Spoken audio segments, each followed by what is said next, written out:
ടുനെറ്റ്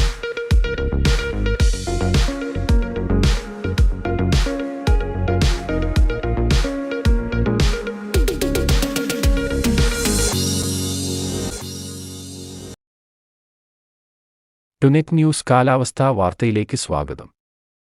സംസ്ഥാനത്ത് പൊതുവെ ഇത്തവണ ഡിസംബർ മാസത്തിൽ സാധാരണ അളവിലോ സാധാരണയിൽ കുറഞ്ഞ അളവിലോ മഴയ്ക്ക് സാധ്യതയെന്ന് കേന്ദ്ര കാലാവസ്ഥാ നിരീക്ഷണ വിഭാഗം. രാജ്യത്ത് ഭൂരിഭാഗം സംസ്ഥാനങ്ങളിലും ഇത്തരം സാധ്യതയാണ് നിലനിൽക്കുന്നത്. കൂടുതൽ വടക്കൻ സംസ്ഥാനങ്ങളിൽ സാധാരണയിൽ കുറവ് മഴയ്ക്കാണ് സാധ്യത. പടിഞ്ഞാറൻ സംസ്ഥാനങ്ങളുടെ ചിലയിടങ്ങളിലും മധ്യകിഴക്കൻ സംസ്ഥാനങ്ങളുടെ ചിലയിടങ്ങളിലും സാധാരണയിൽ കൂടുതൽ മഴ കേന്ദ്ര കാലാവസ്ഥാ നിരീക്ഷണ വിഭാഗം പ്രവചിക്കുന്നു. കേരളത്തിൽ ഈ മാസം പകൽ താപനില സാധാരണ നിലയിലോ സാധാരണയിൽ ഉയർന്ന നിലയിലോ ആയിരിക്കുമെന്നും കേന്ദ്ര കാലാവസ്ഥാ നിരീക്ഷണ വിഭാഗം അറിയിച്ചു. അതേസമയം നവംബർ അവസാനിച്ചപ്പോൾ ഇത്തവണ സംസ്ഥാനത്ത് മഴക്കുറവ് രേഖപ്പെടുത്തി.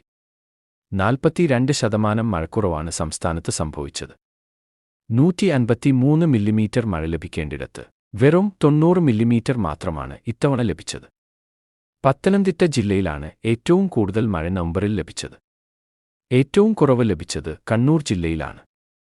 അതേസമയം തുലാവർഷ സീസൺ തുടങ്ങി 2 മാസം പിന്നിട്ടപ്പോൾ സംസ്ഥാനത്ത് 21% മഴക്കുറവുണ്ട്. കാലാവസ്ഥാ വാർത്തകൾ കൃത്യമായി ലഭിക്കാൻ ചാനൽ സബ്സ്ക്രൈബ് ചെയ്യുക. നന്ദി.